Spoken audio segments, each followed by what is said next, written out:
Il y a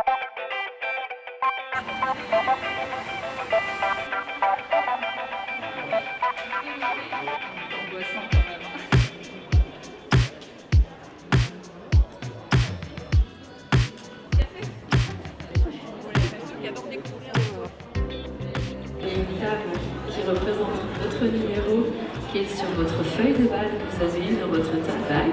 Donc identifiez votre table, vous aurez votre premier rendez-vous et installez-vous. Les personnes sont en partie déjà arrivées et vous pourrez vous introduire dans la conversation. Je suis venue ici pour rencontrer des partenaires potentiels. Ça peut être des financeurs, ça peut être des clients, ça peut être tout type de partenaires qu'on peut mettre dans un écosystème d'une entreprise engagée et qui est en croissance et en développement aujourd'hui. C'est la première fois que je viens à cette convention d'affaires. Mes objectifs, c'est de rencontrer différents profils pour voir si on peut entamer des collaborations, soit pour mon entreprise, soit auprès de gens que j'ai en contact régulier dans le cadre de mon travail. Je suis la fondatrice d'une association qui s'appelle Femmes Entrepreneurs et Solidaires. Et aujourd'hui, l'idée est de rencontrer un maximum de monde, de brainstormer, de trouver des nouveaux acteurs, des collaborateurs, des acteurs, des partenaires. Nous, on est accompagnés par REC dans le cadre de la création d'une entreprise d'insertion. Donc voilà, on est super contents de notre accompagnement et pour nous, c'est l'opportunité unique de rencontrer en une après-midi les autres acteurs de l'insertion dans les Yvelines. Plein de rencontres et il va falloir faire fructifier ça en maintenant le lien.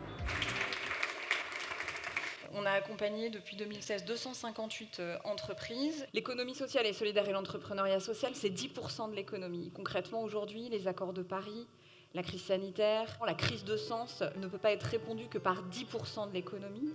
Donc il faut qu'on transmette nos capacités d'innovation sociale au-delà de notre milieu. Moi, j'étais vraiment impressionnée par la diversité des projets, par l'implication de ces porteurs de projets, leur pertinence et leur capacité finalement à répondre aux enjeux de l'insertion et à s'adapter à l'évolution de la société. Avant toute chose, elle incarne l'audace des entrepreneurs sociaux qu'on est hyper content d'accompagner. Bienvenue à Maïmouna Toumar. J'aime à me présenter comme la fille du nounou et d'un chauffeur Uber et vous comprendrez assez vite ma passion pour le futur du travail. Comment accompagner un enfant dans ses 1000 premiers jours pour qu'il ait toutes ses chances dans sa vie? J'ai décidé de me mettre aux côtés de ma mère et de cofonder l'association Gribouillis. Tout ce qu'elle souhaite, c'est pouvoir prendre soin de vous, de vos familles. Gribouillis, c'est donc une communauté apprenante qui aujourd'hui a 1000 personnes dans son réseau, juste en Île-de-France. Je vous remercie énormément pour votre attention. Et depuis quelques temps, effectivement, je constate un switch chez nos amis des grands comptes. Parce que les personnes qui sont à des postes clés aujourd'hui, celles que je rencontre, souvent, celles qui ont envie de faire bouger les lignes, parce que ça part de l'humain, c'est soit ils ont des enfants, ils pensent à l'avenir de leurs enfants, c'est ce qui revient, et du coup, il y a cette interrogation. Soit ils sont à des postes clés et ils veulent laisser une trace de leur passage.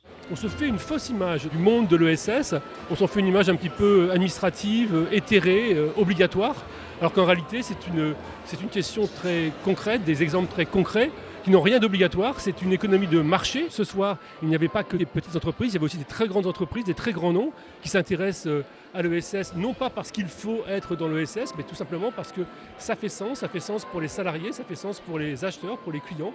Et tout cela forme finalement un monde cohérent, un monde bienveillant et un monde qui fonctionne. Vous savez, dans l'industrie, quand on a un projet, on dit c'est très bien ça, mais il faut que ça vole.